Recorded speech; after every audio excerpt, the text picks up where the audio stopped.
Hey everybody, welcome back to the brand new episode of Throwback Thursday. Today we're going back to 1983 to check out this box of 83 FLEER. I picked this box up yesterday at a card store, and it is not Baseball Card Exchange authenticated. It is fresh out of someone's attic. So first and foremost, I picked this up at Great Vintage Picks, which is a newer card store that my brother told me about, so I went there to check it out. I'll bring you a video from Great Vintage Picks, but since it's Thursday, we do usually old stuff on Thursday, so I'll bring you that video probably Saturday or Sunday this coming week and show you everything that was there. I spent almost $1,500 there, and this was one of my big pickups. I paid $300 for this box. If you'd like to check them out, you can check them out in Ebensburg, Pennsylvania. They're located at 3135 New Germany Road. And we can just wait until you see the video, and maybe if you see something you want there, you'll go and check it out. So anyway, 1983 FLEER. We did this box once before, but it was over 4 years ago. It was before the pandemic. It was a different world. And I remember that box very vividly because we had some big-time action at the end of the break. Like the big cards come out at the very, very end, at the last buzzer beaters, so to speak. So there's three great rookies in the 83 FLEER set. They are, in order of greatness, or I guess value, Tony Gwynn is number one. If you take a look at PSA recently sold values, Tony Gwynn is clearly the consensus number one. His PSA 10 goes for usually $400, give or take, on average. Ryne Sandberg is number two, and just below him, just a notch below him in average recently sold sales, is Wade Boggs. So you got three top-notch Hall of Famers: Gwynn, Sandberg, Boggs. That's what we're looking for. All three were just amazing during my childhood. I remember watching those guys. I used to have a PC of Ryne Sandberg. So let's go ahead and open these up. Now, back in 1983, this box cost, I don't know. They were 30 cents a pack, so you could have picked up a box of these for maybe $10 to $15 back in 83 if you would have bought the whole box. There's no gum in these, which is good. So let me tell you the story behind this box. By the way, this is Jonathan Linebarger's box. He's our sponsor for this video. He's one of our Patreon members. If you'd like to sponsor a video like this one or get into any of our breaks, check us out on Patreon. We sell all of our spots there, and there's a link in the description if you'd like to. All right, so here's the story on these cards. First, it's not Baseball Card Exchange authenticated, so automatically, you know, it's wax. You got to be careful with that because a lot of boxes are floating around out there that people have resealed and lifted all the good cards out of. So first and foremost, the first thing I did when I got these is I took them out, a couple packs, and I smelled them.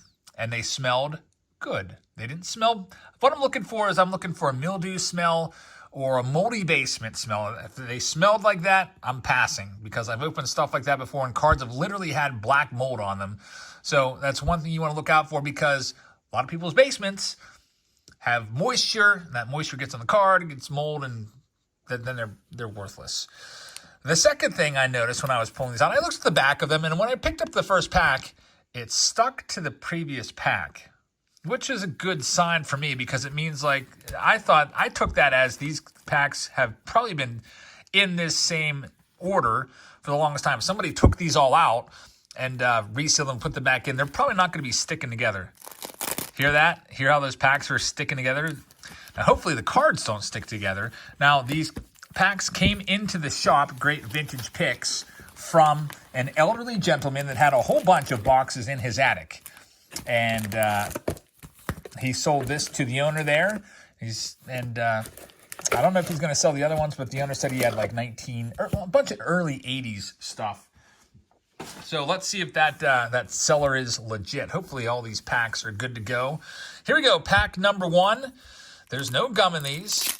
These seem to be good because I feel like if somebody resealed it with wax, they would have just basically cracked open pretty easily right there. I guess I'll save the empty box too because I haven't filmed that video yet on that card store.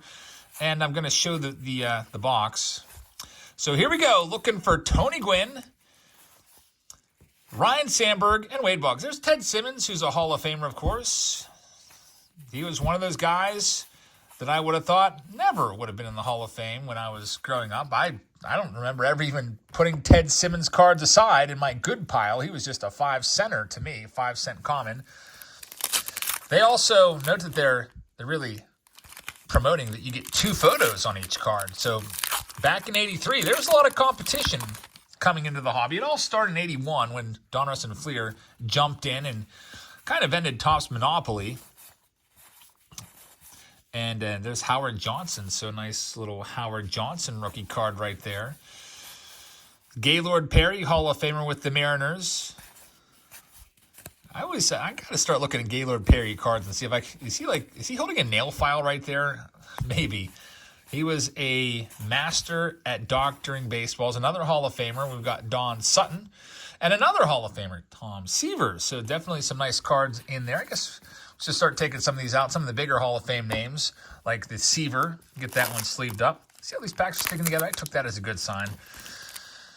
And Jonathan, I can tell you the cards smell very good. So this guy, I guess, bought these boxes and just left them in his attic for 40 years. That just makes me wonder how many other boxes are sitting in some elderly folks' attics. Is there any boxes from the 60s or 70s out there? Probably. Pete Rose. And one reason people like buying older boxes like this one is because you get a chance of finding cards in mint condition right out of the pack. Folks that like to get cards graded can go ahead and send these in and hope they can get a PSA 10. Some of you might be thinking, well, that's true, but why don't you just go out and buy the PSA 10? Because a SANDBERG or BOGGS PSA 10, you could buy those for $300 a piece, which was the cost of the box. I had to charge Jonathan a little more, but I actually paid $318 after tax. I think I charged Jonathan $325 or $329 because of the PayPal fees and then the shipping to him. But I can see that point. But another reason these are so high, there's Jim Palmer. Just boxes in general, the older boxes from this era. There's Vita Blue. He just passed away last week. Very sad news. There's just not a lot of supply of these boxes left. I mean, how many people still have 83 boxes that are ripping cards? Not many. And that's just simple economics. As supply goes down, price goes up. And also can really go up if you put demand in there. There's Rick Sweet. Don't remember him whatsoever. A lot of these guys I wouldn't remember. When this set came out at the beginning of 1983, I was only 2 years old. So I got into baseball big time. I want to say it was 89 for sure. I may have started to follow in 88 a little bit, but I remember 1989, I was all about baseball. I listened to every Pirates game on my little orange transistor radio, little AM radio. And, man, I remember being outside on the swing, listening to the Pirates game, listening to Laney Fratteri make the call. Don Slott, former Pirate. So far, we have not yet found any of the big 3 rookie cards, but we still have plenty of packs left to go. Here's the next one up. Got some Hall of Famers on the board. Another one right there in Carlton Fisk. Moose Haas. Nice name right there. Frank Tanana. I used to hate him for no reason. As a kid, there was just certain players that I didn't like, and Frank Tanana was one of them. There's Carl Yastrzemski at the end of his career. You can see a little bit of gray poking through that hat there. Dave LaRoche, father of Andy LaRoche and Adam LaRoche. I guess I should have said Adam first, as he was the much more accomplished big leaguer. Adam LaRoche. He used to be a star with the Braves. He was pretty good for the Pirates. He wasn't great, but he was all right. Then on to the Nationals, and then on to the White Sox. Then he's like, all right, I'm done. I remember the White Sox had a problem with Adam LaRoche bringing his kid around. Oh, what was his kid's name? Start with a Z. I can't remember now. But I used to see his kid out there in batting practice all the time. And I guess somebody complained and was tired of having this little 10, 11-year-old kid around all the time. And the White Sox management asked Adam to leave the kid at home, not bring him around anymore. So Adam's like, all right, I'm retiring. So definitely a nice family man right there. Red Sox All-Stars. We got Eckersley and Yaz on there. And also Mark Clear from way back in the day. That's a name that you don't hear too often anymore. And Doug Bear. Lots of these guys. Some of you probably loved some of these guys. Like Dave Smith. Someone out there was probably a big Dave Smith fan. There's Johnny Ray. Johnny Ray was pretty popular in Pittsburgh for a while. And Jerry Koosman will always be remembered. You hear that name, Jerry Koosman? What do you think of him for? Do you think of him for having a nice, long career? Not me. I only think of him for being on Nolan Ryan's rookie card. He shares that Nolan Ryan 68 Topps card with the Ryan Express. We got a Willie McGee rookie card. Bruce Sutter is a Hall of Famer as well. Definitely when it comes to Hall of Famers, there's tiers of players. You got the top tier players, and then you've got kind of like the second and third tier. Some of these guys, like, Bruce Sutter, Lee Smiths, they're not really worth all that much. Tim Raines, they're still nice. Their rookie cards are pretty nice, but after that, there's not too many people out there loading up on Lee Smith cards. There's Ron Washington. Dennis Lamp with the mustache working there. Another Hall of Famer here, Harold Baines and Gary Carter. Those guys, to me, would be kind of second-tier Hall of Famers that had nice careers, but weren't the superstars. They were good players. There's our buddy Rob Wilfong making an appearance. And there's a lot of folks on the channel also like Johnny Walkenfuss. Nice names right there. Man, we just went through a whole stack. We have not found any of the big three rookies yet. So fingers crossed. I did find a Kirby Puckett rookie card at the card store that we went to. So if we don't find any of those three, I'll toss in some cards for you here, Jonathan. You would think the chances of finding those would be pretty good of finding at least one of them. If we don't find anything, I'll toss in some stuff for you. I got a Kirby Puckett rookie card that I picked up at the card store for an insanely low price. I was like, I actually looked at the back to make sure it was real, not some sort of reprint. What is up in the corner right there? Somebody put a sticker on the clubhouse wall. Also got a Juan Soto parallel rookie card for 50 cents, which is pretty crazy. There's one corner that's a little bit dinged, but I'll show that to you in that video on Saturday. There's Tony Pena. There's Raleigh Fingers, another Hall of Famer. Nice one right there.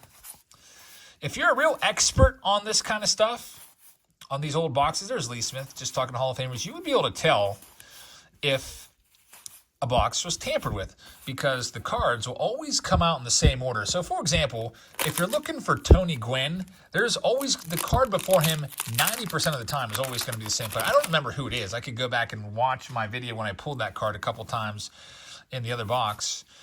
But there's always an indicator. Sometimes we remember them, the iconic ones, like for the Mike Trout rookie card, it's the Carlos Beltran in 2011 Topps update. You see Carlos Beltran, most of the time it's Mike Trout next. Looks like Mike Fishland needs to get some dental work done or maybe took a couple bad hops off his teeth. Saw a bad hop today at baseball practice. Robbie drilled a ball and it took a bad hop and took a kid's poor kid's thumbnail, not thumbnail, but fingernail off. That could not have felt good. Joe Rudy right there. Carney Lansford. Always remember him for the A's. Dale Murphy being interviewed. Dale Murphy, man, he was a good one. Some people think he might get into the Hall of Fame someday. He was one of those guys that just kind of, his star was just burned out a little too early. He was so good in the mid-'80s and then just kind of faded a little bit too much. Dale Murphy, Don Mattingly, Andrew Jones, all those guys had great careers, but just a little bit short. Lou Whitaker, not a Hall of Famer. Some people think that he should be in the Hall of Fame. He had a great career, pretty much right alongside Alan Trammell, but fell off the ballot his first try. You get less than 5% on the Hall of Fame ballot, you're out. And then your only chance to get back in is if they'll vote for you on the Veterans Committee, and that has happened before. All right, we're almost halfway through the box. Jonathan, I'm getting a little nervous here. Now, this did happen before. We did open an 83 FLEER box 4 years ago, over 4 years ago, and they made us wait until the very, very end. The collator, I guess, which would be a machine. Hall of Famer Goose Gossage right there. Denny Walling deciding to go without the hat. Ray Knight, Rick Rhoden in the in the clubhouse. Kind of a messy locker right there for Rick Rhoden. It's almost like he's trying to hide his messy locker. And Kent Herbeck with some sort of hockey stick or something there, I guess. Robin Yount, Hall of Famer right there alongside the batting cage. Hey, that might be in the All-Star game. Look, there's Ricky Henderson right there in the background. And this guy's got a maybe a blue sleeve on, maybe a Blue Jay. That picture might be taken in the All-Star game. Pretty cool.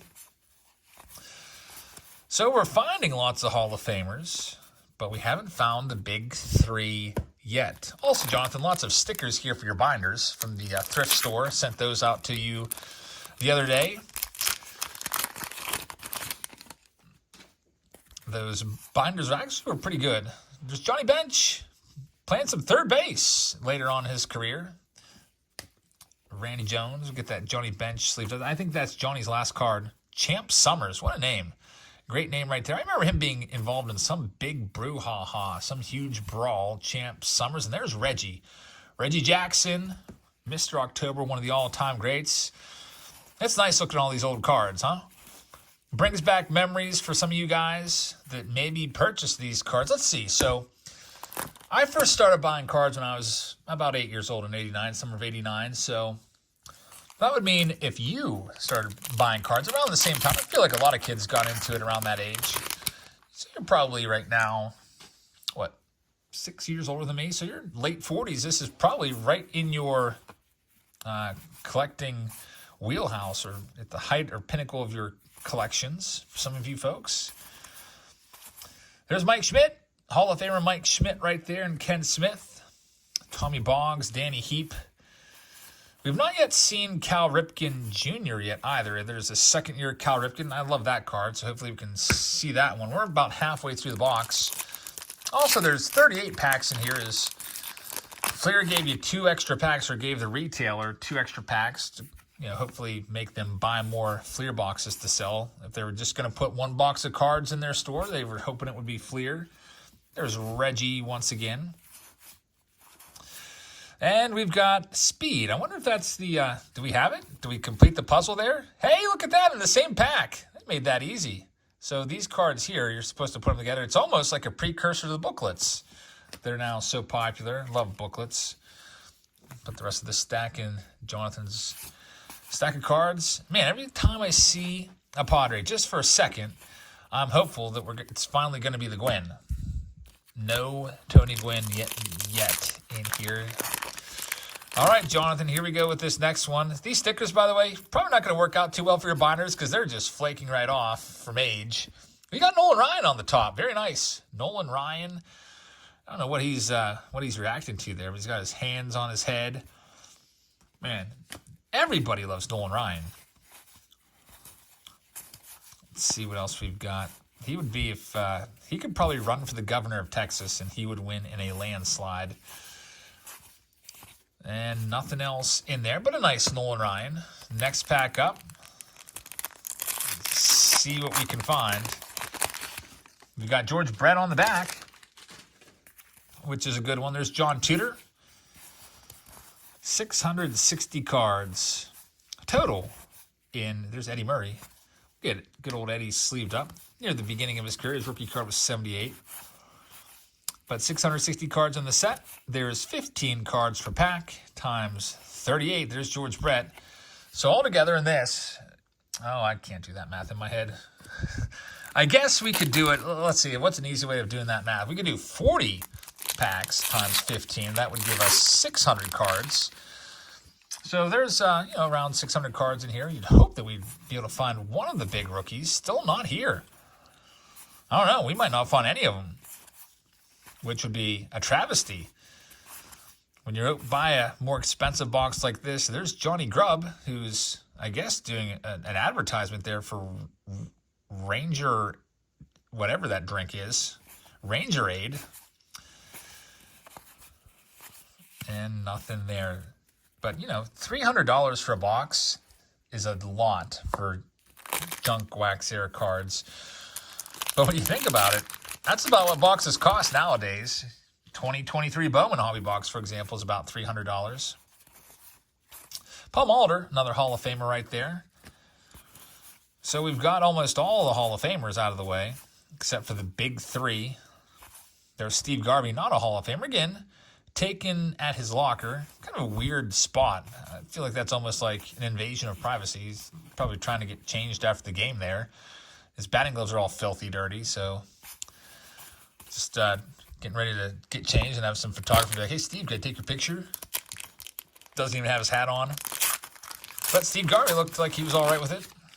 Next pack. Johnny LeMaster. There's Charlie Huff. Actually, doesn't even look that old there. Charlie Huff always looks old in most of his cards. There's Andre Dawson, Hall of Famer. Robin Yount.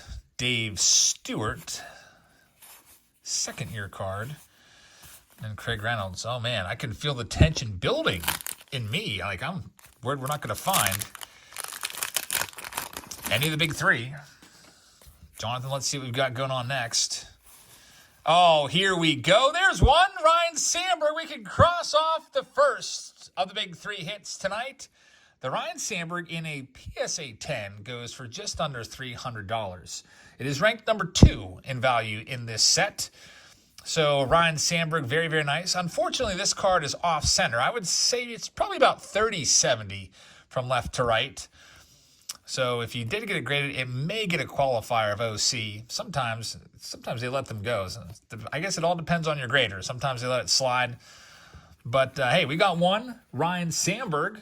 Let's see if we can get the other two. The big one is the Tony Gwynn. It's worth about $100 more in a PSA 10 than the Sandberg and Boggs. But there's one on the board, so for those of you that may have been worried that this box was searched, I was pretty certain from the start that it wasn't. And I think that pretty much seals the deal. I mean, Nolan Ryan's in there, all those Hall of Famers. We didn't see any kind of irregularities with cards being flipped the wrong way. Let's see what we've got going on next. So I don't know if our seller is watching. Great vintage picks, but it seems like the guy that sold you this was legit. So you might want to go and see if you can grab a hold of those other boxes up in his attic, because I might be a buyer on some of those. I've done a lot of early 80s stuff in a while, like this one here. Lasted this, and it said I Googled it because I was like, I know I did 83 FLEER before, but how long ago was it? And I looked and it said 4 years ago. So we've definitely added some subscribers since then, so this is a nice opportunity to show those folks that didn't see that first box of 87. You can always go back and watch it, too, if you'd like to search Jab's Family 83 FLEER, 1983 FLEER. That first box came down to the very end. Steve Hammond looks like some kind of ghost or something there. Sunken cheeks. There's Fergie Jenkins, another Hall of Famer. All right, so we still have another full stack to work with here on this Throwback Thursday. There he is, Cal Ripken Jr., the second-year card. I love that card. So we got the Ripken. We got everything except for GWYNN and Boggs now. I mean, there's maybe another Hall of Famer or two that I'm missing that would be in here. But the most notable ones we have found. I don't think we found the Ricky Henderson base card yet. Of course, John Wathan's in there, who was the star of our 81 Donruss video, which was one of the worst, probably the second worst video I've ever done for Throwback Thursday. The worst was 72 OPG. Nothing will ever top that, where I spent $5,000 for a box and every single pack was destroyed. I bought it off of eBay, and it as soon as I opened the mailer, I just could tell we were not in for a good time. But we're in for a good time now, because we've got the second best hit of the night behind the Sandberg so far, and the third best card overall in the set right here. We've got the Wade Boggs. And the centering on this one looks pretty dead on. So Wade Boggs, rookie card.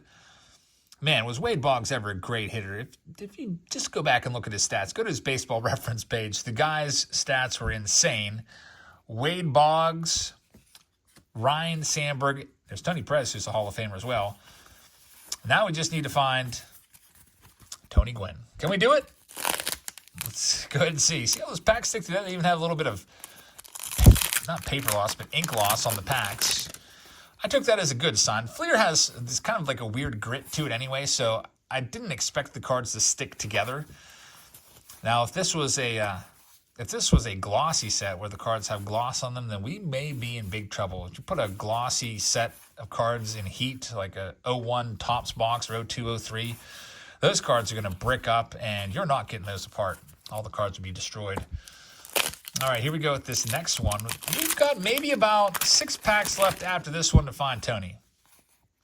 Let's see if we can do it. There's Jerry Remy, legendary former Red Sox announcer. We've got superstar, special superstar, Ricky Henderson. Getting all dirty there. Let's get that one sleeved up. So, Jonathan, congratulations on finding 2 of the top 3. Let's see if we can find the last one for you. The missing piece in this box is the Tony Gwynn. If we can find the Gwynn, it'll be complete.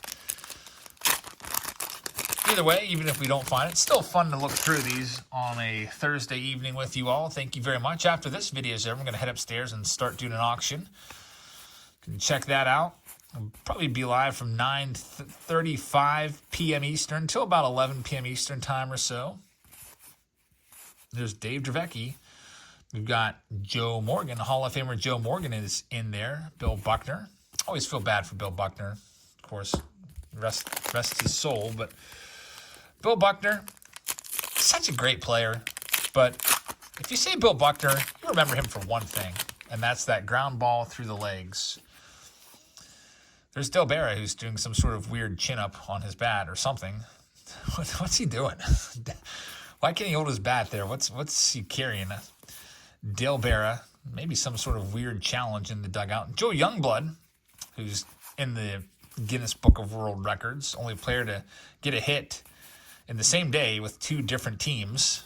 So he did it in a day game, and then he got traded in the afternoon and went and played in the night game and got another hit. There's Jack Morris, who's a Hall of Famer. And we're down to just, what is it? What do we got left? 4 packs left. Can we find the Gwynn? Tony, where are you? The number 1 card in the set still has not been located. There's Vita Blue. Once again, Eric Shao. Probably a name that most of us mispronounced for the longest time. Oh, man.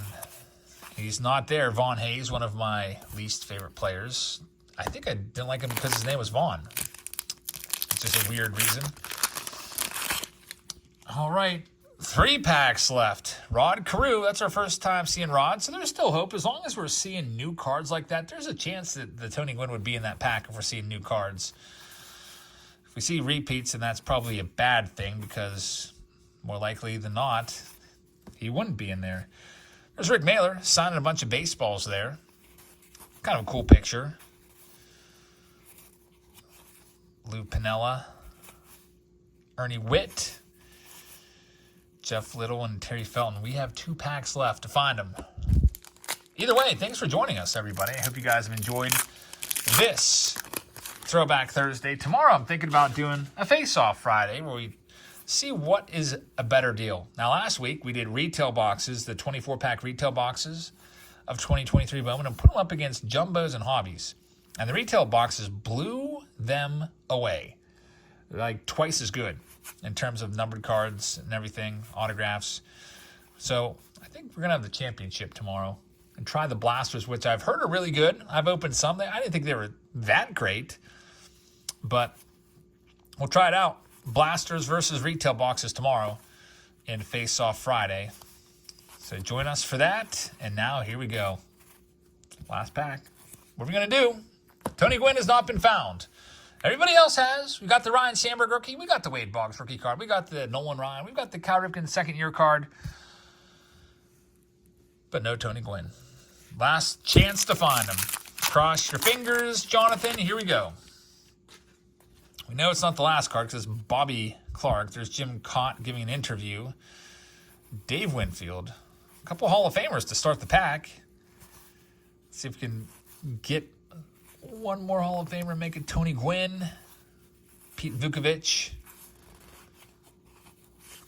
Ron Kittle, which was a nice card back in the days. That's a Kittle rookie card. But that's the wrong rookie. It's not Tony Gwynn. We did not get a Tony Gwynn in this box. That's unfortunate. That sometimes happens. It always stinks when it happens. Sometimes you might buy like a $4,000 box of, say, 80 tops and not get a Ricky Henderson rookie in there. Can't always get the big card. Like I said, there's probably about 600 cards in that box or so. And with 660 cards in the set, there's just going to be some cards that you don't find. Tony Gwynn was one of them tonight, and it's very unfortunate. I would have liked to have pulled them all. 570 cards in the box, just to the math, out of 660.